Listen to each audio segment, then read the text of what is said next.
Aujourd'hui, le monde a besoin d'être visible, non invisible. Nous devons exister par rapport à ce que nous faisons et même ce que nous sommes.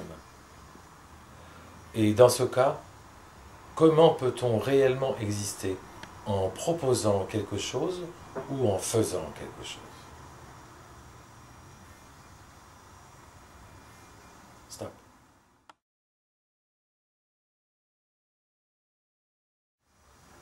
La réflexion que je me fais, c'est pourquoi je veux exister dans ce monde. Par quels moyens? Dans quel but? Vais-je vivre aussi longtemps que je peux expliquer certaines choses? Pourquoi faire? C'est la question que je me suis posée d'ailleurs très longtemps.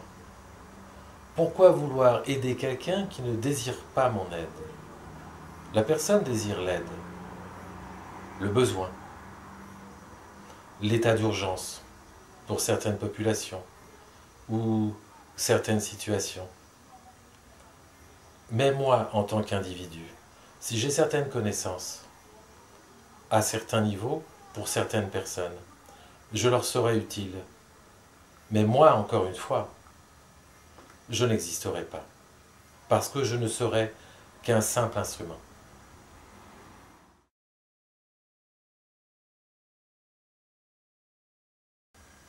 Sommes-nous des ethnosociologues en puissance? Je pense qu'un enfant qui naît devient ethnosociologue par principe, par maturation des parents, engagement. La société d'aujourd'hui nous propose à faire au lieu d'être. Avec le temps, nous sommes quelqu'un ou quelque chose suivant les individus et suivant les civilisations, sans faire de jeu de mots. Mais pour être quelqu'un dans cette société, devons-nous être autodidactes par principe? Je pense que oui. Les études viennent bien sûr un peu après. Si nous n'en avons trop, on ne peut trouver quelque chose à faire. Parce que celui que nous aurons en face de nous, donc l'interlocuteur, peut-être risquerait-il de le prendre mal. Je ne pense pas. Mais qui peut savoir? Nous sommes tous des passionnés par principe. Nous avons tous des rêves d'enfant. Lorsque j'étais enfant, j'ai rencontré l'abbé Pierre. J'habitais en Normandie à l'époque, en Haute-Normandie. J'allais le voir tous les mercredis parce que ma chère maman s'occupait d'œuvres de bienfaisance. Et je me réjouissais tous les mercredis à aller prendre la main de ce cher l'abbé Pierre qui s'occupait des Emmaüs. Et à ce moment-là, j'ai compris que, d'une certaine manière, ma voie était tracée. Parce que je suis croyant, je suis religieux. J'ai fait, dirais-je, des écoles privées. Je suis allé, lorsque j'étais enfant, chez les sœurs des pauvres, parce qu'il y avait certaines écoles. Et c'est, je pense, depuis ce moment-là, que je suis devenu par principe de base, je pense, un spiritualiste comme Monsieur Tout-le-Monde.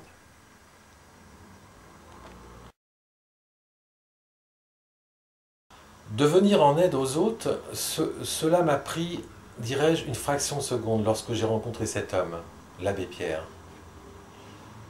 Et je me suis dit, comment faire pour venir en aide aux autres et en plus à moi-même?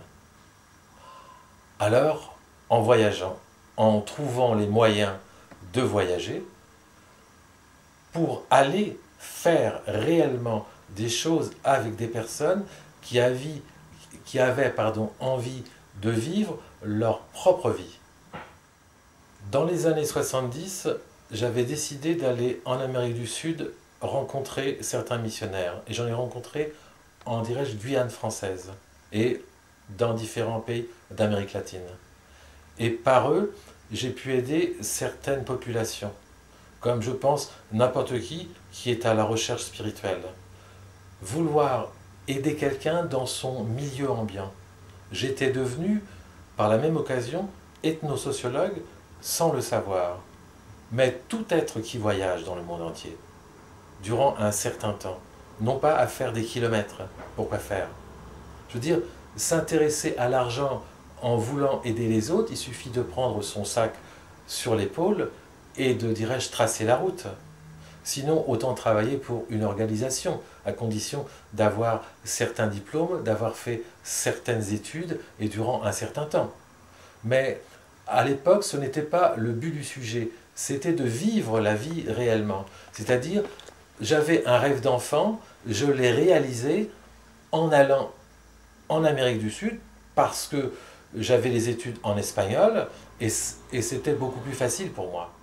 Et c'est de là que les voyages ont continué dans différents pays, dont l'Inde par exemple, où j'y ai passé des années et qui m'a permis d'aider d'autres populations, mais en tant que Français, puisque, dirais-je, le sud-est de l'Inde a quand même une certaine particularité, c'est d'être français encore aujourd'hui. Et si nous faisons réellement cette représentation humaine, on ne peut travailler, c'est pour l'argent. Peut-être en représentant un pays, ça, dirais-je que ça nous offre certains droits, mais pas tous dans le monde d'aujourd'hui.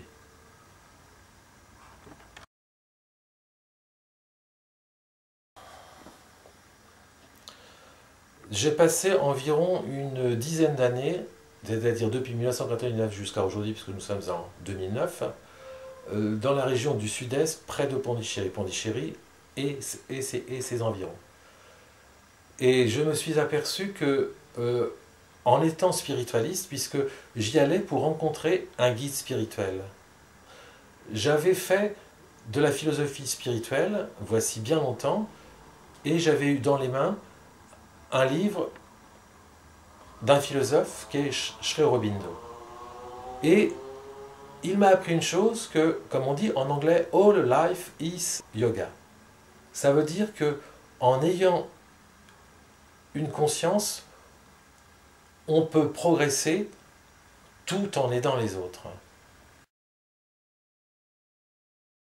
Près de Pondichéry, qui en ont fait, c'est une ville du futur, qui me paraît un petit peu désuète, parce que lorsque on arrive de n'importe quel pays et qu'on veut vivre une certaine histoire, c'est-à-dire une certaine évolution humaine, on devrait beaucoup plus laisser ces deux bagages de notre passé et, si possible, de ne rien prendre, d'être tout nu comme un verre, pour être précis. Mais la plupart de ces personnes représentent quelque chose, sinon eux-mêmes. Peu importe ce qu'ils font. Très souvent, ils font une chose et ils en racontent une autre. Et lorsque l'on vit dans ces environs-là, nous sommes, nous, toutes ces années que j'ai passées là-bas, à aider différentes personnes. Je n'étais en fait qu'un simple, dirais-je, médiateur et rien d'autre. Pondichéry se trouve à environ 180 à 200 km de Madras, au sud. C'est un, on pourrait dire, c'est un protectorat français qui, encore aujourd'hui, beaucoup d'Indiens pondichéриens veulent devenir français et utiliser le gouvernement français parce qu'ils sont français déjà depuis plusieurs siècles. Et là-bas, il existe, dirais-je, plusieurs mafias, parce que je ne peux dire autrement. C'est-à-dire que si vous n'avez pas de relation, vous travaillez au moins, c'est pour des ONG. Et là, pour avoir un droit de travailler, vous allez devoir rencontrer un panchayat, qui est un chef du village, et devoir dealer, c'est avec lui, pour prendre la partie d'une terre pour faire ce que vous avez à faire. De là, vous allez signer certains contrats durant un certain temps et payer chaque mois un droit de légaliser votre travail. De là, on vient des avocats, on vient certaines mafias. certaines personnes. Mais dans mon cas, je n'étais qu'un simple visiteur. Il y avait l'ashram de Sri Aurobindo, mais cela m'a paru beaucoup trop ascétique. Ce n'était pas ma réelle recherche spirituelle. Je voulais vivre l'unité humaine dans sa diversité, comme en fait disait Platon. Et à Auroville, à environ une dizaine de kilomètres, là, ceci était possible.